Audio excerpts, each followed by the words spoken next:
But here are a few more that we'd like you to consider this week.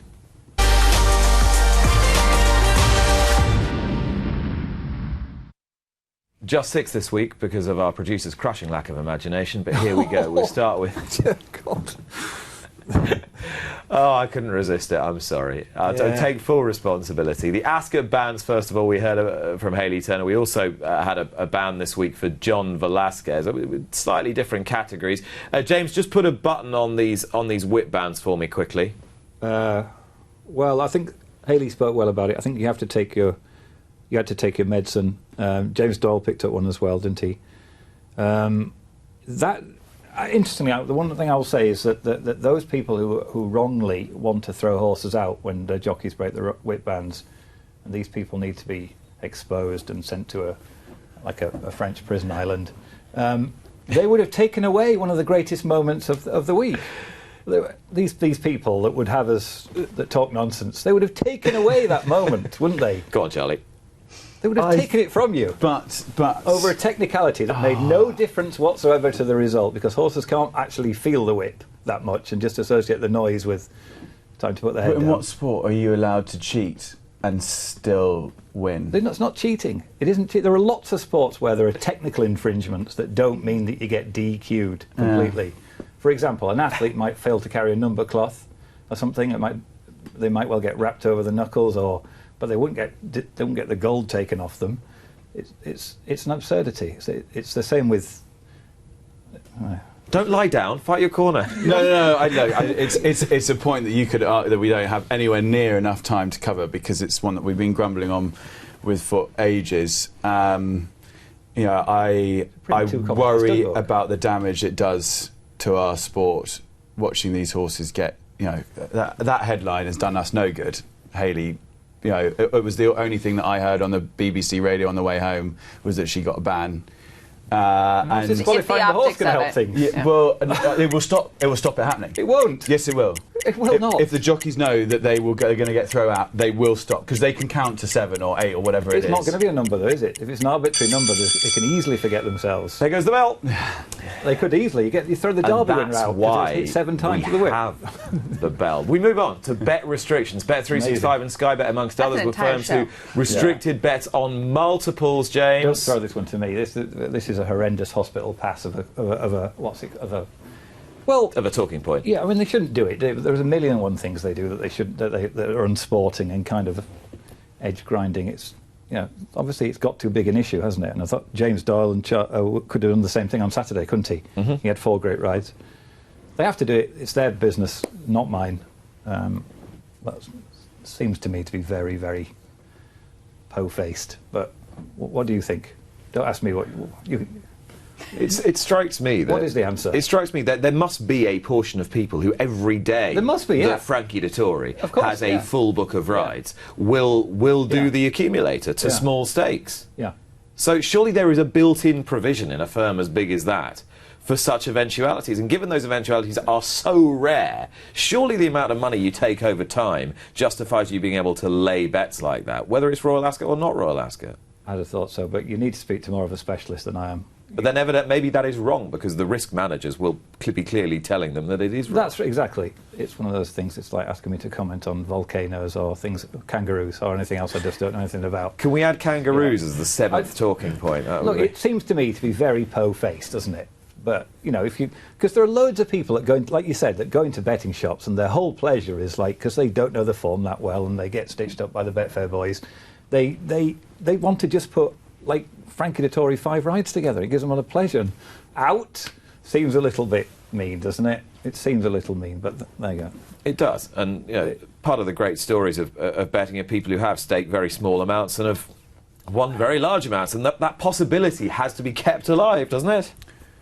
I mean, I don't really gamble, so it's not something that I know a huge amount about. If they're not going to, I just don't really why be a bookmaker then if you're going to restrict what they can and can't bet on? You take bets, you should take anything. Personally, but let's talk about the international dimension to Royal Ascot, which Brittany was pretty quiet this year, to be honest, both in terms of entrance and results relative to what it's been in the past? It was almost silent, wasn't it? It was wonderful to see Joe Orsino with imprimis in the race, feeling strong enough about his prior race in the Shakertown to bring him over. But Wesley Ward, he has to be disappointed. He thought he brought over a very strong contingent. Now, much of that had to do with the rain that fell. When the Americans come over, they want quick ground, and obviously we did not get that. Even by the end of the week, Bound for Nowhere was probably his biggest disappointment. He was very high on this horse, thought it was his best chance. We didn't get the ground, but can we really blame it on that? Perhaps it just isn't the strongest group of two-year-olds.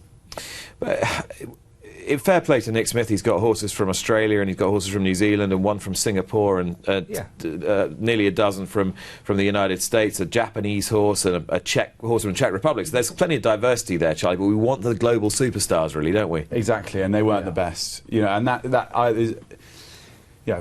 just like the Aussies hate us going over and taking having a crack at the Melbourne Cup, we don't like seeing our sprint races go to the Aussies, but it adds so much, and actually it's great.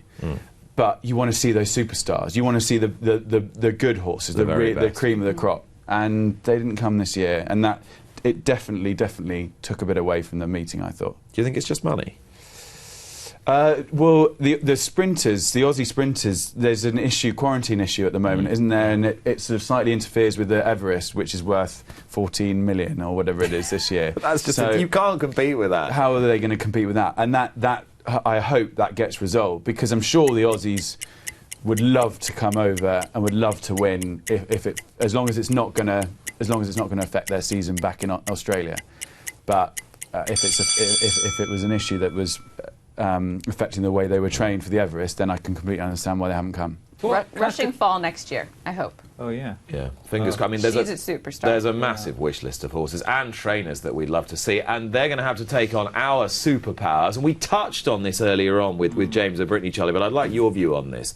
The extent to which, and we talk about it a lot, too many races are falling into too few hands for the sport to be interesting, palatable, varied, diverse, etc.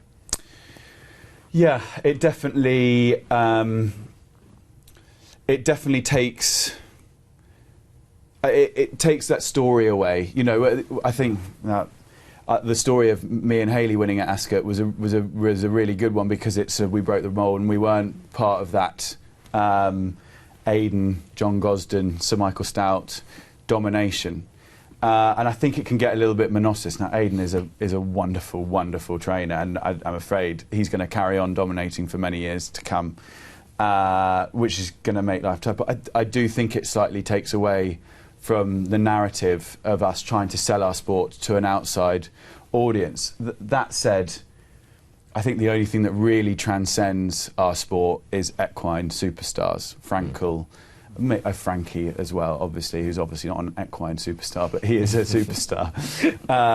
And so I think maybe we look at it possibly too much. And I think when we are really trying to open up to an outside audience, it's only those really, really good horses that manage to do that cut through. Yeah. Well, I've noticed in America with super trainers, it affects field size, because you don't want to be running against the monsters, say, on the dirt from Bob Baffert, or the monsters on the turf with Chad Brown. I don't notice it as much here, though. So is there not a fear that with the 4 or 5 in a race for the same trainer that they're going to control it? I think you've talked about this a number of times, James, with regard to Aidan's runners. Yeah, I think I don't like multiple mob-handed. But then again, he won the Derby with his third string, so it's a policy which pays, doesn't it? I don't think anything can be done about it, or maybe nothing should be done about it. But Charlie's. We've both spoken well about it. I think it's. You wish it wasn't so, but it is. Let's talk about late withdrawals of horses at Ascot. Alan King has been quite vociferous because his horse, Wee Dram, another son of Mukadram, incidentally, or son of Mukadram, same sire as Charlie's filly, was taken out because he ran loose before, and he said the horse hadn't really been given a chance, and the vets didn't get a chance to inspect the horse, and they need to be a bit more circumspect before they just press the button and say, out. What do you think about that? I think the problem is that especially at Ascot, all eyes are on that racecourse. And so they are definitely they play it safe. And if there is any chance that that horse has done any damage or done anything, they can't let it run. In that instance, the horse shouldn't have been withdrawn. He cantered down to the post and didn't do anything wrong. He was absolutely fine. And I don't believe that he should have been withdrawn, but I completely understand why they did it. Because if, a very, very, very small chance, if that horse had done an injury in that race, wouldn't have looked good. Interesting one, this. We're in a climate that's all about optics. You spoke about it earlier with the crop, obviously with a horse running loose, even if he was more than fine. But like you just said, if anything happened, many would say, why wasn't that horse scratched?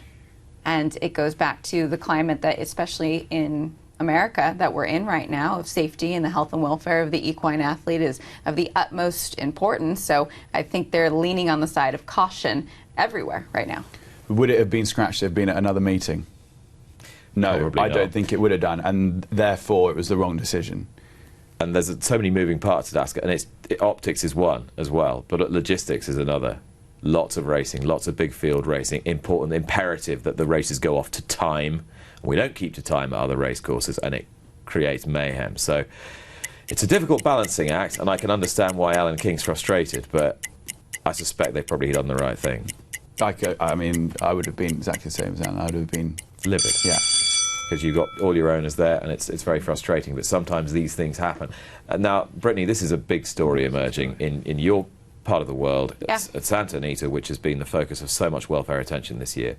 Jerry Hollendorfer is a Hall of Fame trainer, and he has been given 72 hours to get out of Santa Anita with all his horses because of a fourth fatality this year and an expose on CNN. Santa Anita and Golden Gate, because the Stronach Group is forcing him to remove his horses from their tracks in California, and they do own both. I was quite shocked to hear the news just yesterday. 72 hours is not much time to get, I believe, 46 horses out of Santa Anita, probably many more at Golden Gate. Ed Allred, Doc Allred, who owned Los Alamitos, has welcomed Jerry Hollendorfer into his track, and he's going to give him plenty of stalls. It will be interesting to see what Del Mar does, as that's where the meet's going. We have one final day at Santa Anita, then it goes to Los Alamitos and Del Mar. Without any of the details as to why, it was shocking news, I'm sure, for most in the industry. But this is becoming a pattern now, James, where the Stronach Group are essentially the regulators of their own track. The California Horse Racing Board seems to have no meaningful power. It's despicable, isn't it? Don't you think it's despicable? It's just wrong. It's just the way things should not be conducted like this. It's just wrong. And this is, I don't know the individual instance of the story, and I think Brittany's spoken very well about it indeed. So I won't comment on the actual case, but the actual principle of people who have wealth and power deciding rules and laws. I mean, okay, I have Marxist tendencies, but this is, getting me really hot under the collar in general. And they're making a rod for their own back here, aren't they? They're creating this kind of intense atmosphere where the next thing that goes wrong, it becomes mega news because of the way that they've comported themselves during this whole instance. They've mismanaged it to a ridiculous degree. What do you think? I think that nobody who is operating at that track at the moment can have any certainty as to what's going to happen next. I think that's the thing. It needs we've gone over Brittany, but I think it just needs an aura of calm about the place to descend. Everything seems so frenetic. One thing goes wrong and action is taken that is so drastic, well-intentioned perhaps, but so drastic. It's very There's reactionary. No sense of stability. It's very reactionary, and it's a terrifying position to be in if you are training or riding or owning horses in Southern California right now because of the uncertainty of it all. I'm sure that many are pleased to see the Santa Anita meet come to a close, and then we move to Los Alamitos and Del Mar. Hopefully that calmness will return. I will say, though, there are many reforms that were put in place in Southern California. It should be the new gold standard. I do hope that during what's been an incredibly difficult time, that the industry will come out better than we were before. Yeah.